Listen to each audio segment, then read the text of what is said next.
Assalamualaikum warahmatullahi wabarakatuh. Perkenalkan, nama saya Nur Salina Muslim. Di sini saya akan menjelaskan nomor 1 bagian A.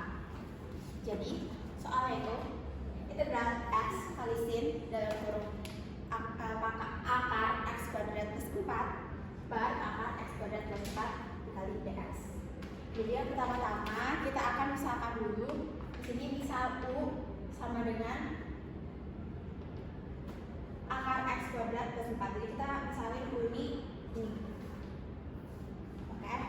Nah, selanjutnya ini itu kan sama aja ya kayak dalam kurung x kuadrat plus 4 pangkat setengah. Nah, lanjut habis dari sini kita bisa turunin. Jadinya nanti du per dx sama dengan setengah dalam kurung x kuadrat plus 4 pangkat min setengah kali 2x. Jadi nanti jadinya dia min gara-gara udah diturunin. Oke. Terus lanjut dari sini tuh bisa kita operasiin kan ini nanti dikali ini ya. Yang ini tuh dikali 1. Nanti jadinya dalam kurung x kuadrat plus 4 pangkat min setengah dikali 2x per 2. Terus karena ini masih minus setengah, kita mau jadiin dia biar dia nggak pangkat negatif lagi. Jadinya kita bawa dia ke bawah ke sini biar dia jadinya pangkat positif. Jadinya nanti du per dx sama dengan 2x per 2 kali dalam kurung x kuadrat plus 4 pangkat setengah. Nah, ini ada yang bisa kita coret yaitu 2, jadi kita coret dulu di sini. Set. Jadi nanti jadinya du per dx sama dengan x per akar x kuadrat plus 4. Karena ini kan sama aja pangkat setengah kan sama aja kayak akar ya. Jadi ya udah kita jadiin dia akar. Nah, lanjut kita untuk mau cari dx-nya. Jadi lanjut di sini kita bisa kali silang ini kali ini kali ini. Jadi nanti dx kali x sama dengan akar x kuadrat plus 4 kali du. Terus kita tinggal pindah 2 saja. Jadinya nanti segini. Terus ketemu udah dx-nya segini. Jadi dx-nya itu akar x kuadrat plus 4 per x du gitu. Lanjut ke integralnya.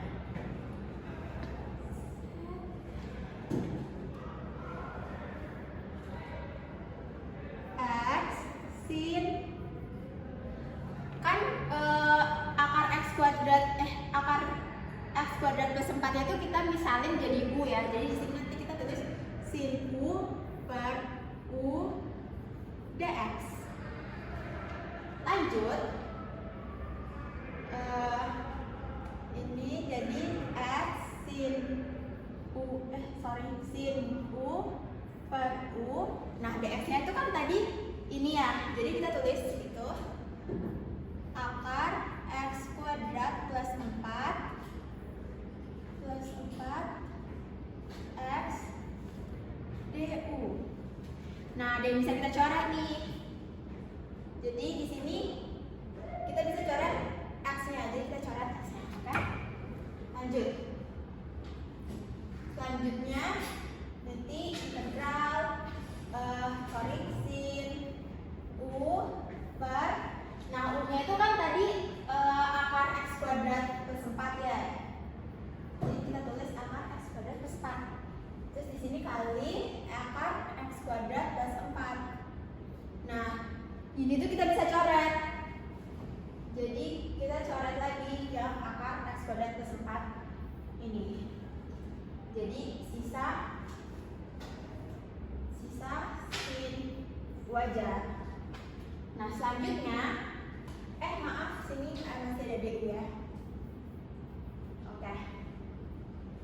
Selanjutnya sin ini kita turunin. Jadi integralnya hilang. Nah, turunan sin itu kan min cos. Jadi di sini min cos u plus c.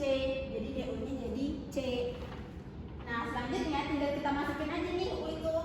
U itu kan tadi akar x kuadrat plus 4 ya. Jadi kita tulis akar x kuadrat plus 4 ditambah c. Jadi udah deh hasilnya itu segini. Jadi integral x kali sin dalam kurung akar x kuadrat plus 4 per akar x kuadrat plus 4 kali dx itu hasilnya segini. Min cos akar x kuadrat plus 4 ditambah c. Baik, selanjutnya saya akan menjelaskan nomor 1 bagian B. Jadi di sini soalnya integral dengan batas 3 sama 2 1 per x dalam kurungan x kuadrat dx. Jadi pertama-tama kita akan misalkan dulu. Misal di sini u-nya itu sama dengan ln x. Selanjutnya kita turunkan ln x-nya itu sama dengan du per dx. Ini diturunin jadi 1 per x. Nah, selanjutnya saya diturunin, kita akan mencari dx-nya ini. Jadi tinggal kita kali silang aja. Jadi nanti di sini dx ketemu du kali x. Oke, dx-nya sudah ketemu. Selanjutnya kita akan ke integralnya. Bentar. Jadi sini integral 32 1 per x. Tadi ln x-nya itu kita misalkan menjadi u. Jadi di sini kita tinggal tulis u kuadrat. Oh iya. Dan di sini dx-nya itu kita udah ketemu kan? Kita udah dx-nya di sini kita ketemunya du kali x. Jadi di sini kita tulis du dikali x. Oke. Habis itu ini ada yang bisa dicoret yaitu x. Jadi di sini kita coret aja x. Oke. Lanjut. Selanjutnya integral 32. Nah, u-nya ini saya mau bawa dia ke atas. Jadi nanti pangkatnya itu berubah menjadi minus. Jadi di sini ini u pangkat min 2 du. Oke. Setelahnya di sini tuh nanti pangkatnya itu bakal ditambah 1. Ini pangkatnya bakal ditambah 1 dan bakal dibawa ke depan. Jadi kan itu min 1 ya. Min 2 plus 1 itu kan min 1. Terus kita bawa ke depan itu min 1 itu kan kayak min 1 per 1 atau sama aja min 1. Jadi min 1 itu juga kita bakal bawa ke depan. Jadi nanti hasilnya itu min 1 ln x pangkat min 1. Nah, di sini integralnya hilang dan di sini kita bakal kasih batas 3 dan 2. Sudah. Nah, selanjutnya habis dari ini batasnya itu tinggal kita masukin aja ke ini, ke yang sini. Jadi batas 3 dan 2 ini kita masukin ke sini, ke x-nya ini. Jadi nanti hasilnya min ln x ln 3 pangkat min 1 dikurang sini ln 2 pangkat min 1. Oke. Nah, selanjutnya habis dari ini saya tuh maunya ln-nya ini kita tukar. Jadi ln 2-nya itu di sini, ln 3-nya di sini. Kan ditukar, karena dia ditukar, nanti hasilnya itu begini. Ln 2 akan min 1 dikurang ln 3 akan min 1. Oke, selanjutnya saya bakal lanjut ke sini. Nah, karena ini pangkatnya itu min 1, jadi kita jadiin dia positif. Min 1-nya ini kita jadiin dia positif, jadi pangkat 1 gitu. Gimana caranya? Jadi nanti kita bawa dia ke bawah. Jadi nanti hasilnya itu begini, 1 per ln 2. Ini kan min 1, pangkat 1. Ya udah nggak perlu ditulis sih pangkat 1-nya. Dikurang 1 per ln 3. Sudah deh. Jadi dari sini tuh kita udah nggak bisa apa-apain lagi. Jadi hasilnya tuh ya udah segini. Nah, jadi hasil dari integral dengan garis 3 sama 2, 1 per X dalam kurung ln X kuadrat kali dx itu hasilnya 1 per ln 2 dikurang 1 per ln 3. Baik, selanjutnya saya akan menjelaskan nomor 2 bagian A. Jadi nomor 2 itu soalnya misalkan D adalah daerah yang dibatasi oleh Y sama dengan X kuadrat. Nah, gambar grafik Y sama dengan X kuadrat itu seperti ini. Jadi dia kebuka ke atas. Selanjutnya dia itu juga dibatasi oleh, oh ya ini tuh 0 ya, karena ini titiknya itu di 0,0. Oke. Selanjutnya dia itu juga dibatasi oleh X plus Y sama dengan 2. Terus kita tuh disuruh gambarkan daerah D. Jadi kita akan mencari daerah D-nya. Nah, dari sini itu kita bisa dapat Y-nya nih. Y sama dengan dapat rumus Y sama dengan 2 min X. Nah, selanjutnya habis dari sini kita akan mencari titik potong sumbu X dan sumbu Y. Pertama, saya mau nyari titik potong sumbu X dulu deh. Di mana Y-nya itu sama dengan 0. Jadi untuk mencari titik potong sumbu X-nya itu kita tuh bakal gunain yang ini nih. Rumus yang ini nih. Nah, ini nih. Kita pakai yang itu. Jadi nanti di sini karena Y-nya sama dengan 0, berarti di sini 0 min sama dengan 2 min X. Tinggal pindah ruas saja, jadinya X sama dengan 2. Jadi sini 2,0, titik potongnya itu di 2,0. Berarti di sini ya. Oke, kayak di situ. Terus selanjutnya saya akan mencari titik potong sumbu Y. Dimana di sini X-nya itu sama dengan 0. Pakai yang ini lagi, Y sama dengan 2, kan X-nya sama dengan 0 ya, berarti 2 minus dikurang 0. Jadi Y-nya itu sama dengan 2. Berarti titik potongnya itu di 0,2. Berarti di sini. Nah, setelah kita dapat titik potong sumbu X dan sumbu Y-nya, berarti tinggal kita gambarin garis yang melewati titik potong sumbu X dan sumbu Y-nya. Kita tarik garis dari atas. Kita pakai merah aja deh. Atas lewatin X dan Y. Berarti daerah D-nya itu yang ini nih. Nah, daerah D-nya itu yang ini, yang saya aksin. Ini adalah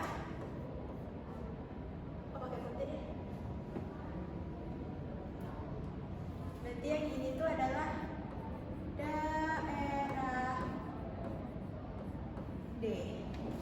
Baik, sudah ketemu di daerah D-nya. Sekian dari saya. Wassalamualaikum warahmatullahi wabarakatuh. Saya lanjutkan kepada rekan saya Agnes Tari. Untuk nomor 2 ini, rumus yang digunakan adalah yang pertama irisan, di mana itu sama aja kayak tinggi kali lebar atau panjang kali lebar, yaitu fx dikali dengan delta x. Lalu ada juga luas D, di mana itu menjadi integral dari batas A dan juga batas B, dan si fx itu diintegralkan. Lalu bentuk grafiknya ini adalah yang telah dikerjakan oleh teman saya Sabrina di nomor 2A. Jadi untuk nomor 2B kita akan menghitung luas D. Di sini kita mengetahui bahwa luas itu panjang kali lebar. Sedangkan untuk di grafik itu kita bisa menggunakan fx dikali dengan delta x, di mana fx itu y sama dengan x kuadrat, lalu delta x adalah x tambah y sama dengan 2, di mana kalau misalnya kita menjadikan y di sumbu kirinya, yaitu y sama dengan 2 min x. Lalu karena y sama dengan y, di sini kita mendapatkan x kuadrat sama dengan 2 min x, atau yang setara dengan 0 sama dengan 2 min x kuadrat. Lalu juga ada, atau bisa kita dikekirikan X kuadratnya menjadi X kuadrat ditambah X dikurang 2. Lalu setelah difaktorkan, kita mendapatkan faktor X min 1 dikali dengan X tambah 2, atau yang jika kita setarakan dengan 0, yaitu X sama dengan 1, atau X sama dengan min 2. Nah, di sini X sama dengan 1 dan atau X min 2-nya ini menjadi batas untuk integral yang kita lakukan nanti. Jadi di sini dilanjutkan dengan L sama dengan integral dengan batas 1 dan juga min 2 dikalikan dengan fx-nya, di mana fx-nya itu merupakan x kuadrat ditambah x dikurang 2, sorry. Lalu setelah kita mengetahui, setelah kita membuat fungsinya, kita dapat mengintegralkannya, di mana hal tersebut menjadi 2 per 0 tambah 1 dikali dengan x pangkat 0 ditambah 1, lalu dikurang dengan 1 dibagi 1 ditambah 1 dikali dengan x pangkat 1 tambah 1.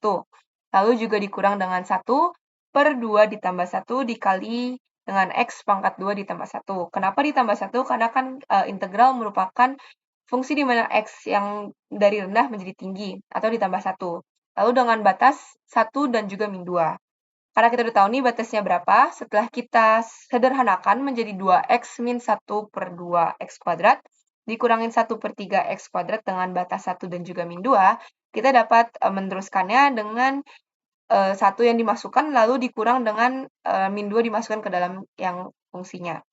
Lalu di sini kita menghasilkan 2 dikali 1 dikurangin 1 per 2 dikali 1 pangkat 2 dikurangin 1 per 3 dikali dengan 1 pangkat 3. Jumlahnya itu dikurangkan dengan jumlah yang minus 2, di mana 2 dikali dengan minus 2, lalu dikurangin 1 per 2 dikali dengan negatif 2 pangkat atau kuadrat, lalu ada juga min 1 per 3 dikali dengan min 2 pangkat 3. Nah, di sini kita menghasilkan 2 dikurangin 1 per 2 dikurangin 1 per 3, yang dikurangkan dengan negatif 4, dikurang dengan 4 per 2, di mana kita mendapatkan 4, negatif 2 dipangkat dengan yang genap atau 2, akan menghasilkan positif 4. Lalu untuk yang pangkat 3, negatif 2 pangkat 3 merupakan bilangan yang ganjil, di mana jika dikalikan negatifnya akan tetap ada. Lalu di situ kita menghasilkan negatif 8 per 3. Setelah kita kalikan negatifnya itu dengan yang negatif 4 dan seterusnya, kita menghasilkan 2 ditambah 4 ditambah 2, dikurangin setengah, dikurangin 1 per 3, dikurangin 8 per 3. Nah, karena 2 ditambah 4 ditambah 2 adalah 8, kita dapat menulis 8, lalu dikurangin 1 per 2, dikurangin 9 per 3 yang merupakan pecahan. Lalu juga kita lanjutkan lagi menjadi 8 dikurangin 3, 3 dihasilkan dari 9 per 3. Lalu dikurangin dengan 1 per 2. Di sini kita menghasilkan 5 dikurangin 1 per 2, yang menghasilkan 4 dikali 4 1 per 2. Sekian untuk nomor 2B, akan dilanjutkan nomor 2C. Nomor 2C, kita akan menghitung volume benda putar. Nah, di sini volume benda putar, di mana setelah kita kita putar bendanya, atau grafik tadi, kita menghasilkan tabung. Jadi di sini volume tabung adalah Pi kali R kuadrat dikali T. Di sini Pi merupakan konstanta, dan juga R kuadrat dikali T bisa dijadikan delta Fx kuadrat dikurangin dengan delta X. Di sini kita menghasilkan fx-nya itu berbeda seperti yang nomor 2B, kita menggunakan 2 min X, sedangkan untuk delta X-nya kita menggunakan X kuadrat. Jadi di sini kita menghasilkan Pi dikali dengan integral dengan batas 1 dan juga min 2, dikali, di dalamnya ada 2 dikurangin X kuadrat, dikurangin X kuadrat dikuadratkan. Lalu setelah kita ekspansikan atau kita kalikan, kita mendapatkan Pi dengan integral batas 1 dikurangin 2, yang di dalamnya merupakan 4 dikurangin 4x ditambah x kuadrat dikurangin x pangkat 4. Lalu setelah kita integralkan, kita menghasilkan Pi dikali 4x dikurangin 4 per 2x kuadrat ditambah 1 per 3x pangkat 3 dikurangin 1 per 5x pangkat 5 dengan batas 1 dan juga min 2. Sama seperti yang nomor 2B, kita akan mengurangi dari yang hasil 1 dimasukkan ke dalam fx-nya dan juga min 2 dimasukkan ke dalam rumus tersebut. Jadi di sini kita menghasilkan Pi dikali dengan 4 dikali dengan 1 dikurangi 2 kali 1 pangkat 2 ditambah 1 per 3 dikali 1 pangkat 3 dikurangin 1/5 dikali dengan 1 pangkat 5. Lalu jumlah tadi itu dikurangkan dengan 4 dikali dengan negatif 2, minus 2 dikali dengan negatif 2 pangkat 2, ditambah 1/3 dikali negatif 2 pangkat 3, dikurangin 1/5 dikali dengan negatif 2 pangkat 5. Nah, setelah kita mengkalikan dan mempangkatkannya, kita menghasilkan Pi dikali dengan 4 dikurangin 2, ditambah 1/3 dikurangin 1/5, di mana jumlah tersebut dikurangkan dengan negatif 8, kurang 8/3 ditambah 32/5. Setelah kita sederhanakan, kita menghasilkan Pi dikali dengan 2 ditambah 1/3 dikurangin 1/5, di mana jumlah tadi itu kita kurangkan dengan jumlah dari 16 dikurangin 8/3 ditambah 32/5. Setelah kita kalikan negatifnya ke masing-masing 16 negatif 8/3 dan 32/5, kita menghasilkan Pi dikali dengan 2 ditambah 1/3 dikurangin 1/5 dikurangin dengan 16 ditambah dengan 8/3 dikurangin 32/5. Nah, di sini kita dapat menjumlahkannya yang tidak ada pecahannya menghasilkan 18, lalu untuk 1 ditambah 8 merupakan 9 dan dibagi 3 menjadi 3. Lalu untuk negatif 33/5 itu dihasilkan dengan negatif 1/5 dikurangin dengan 32/5. Lalu setelah itu kita dapat menjadikannya semua bawahannya itu 5, di mana 21 dikali dengan 5 dikurangi 33, menghasilkan Pi dikali dengan 105 kurangi 33/5. Di situ kita menghasilkan 72/5 Pi yang setara dengan 14 2/5 Pi.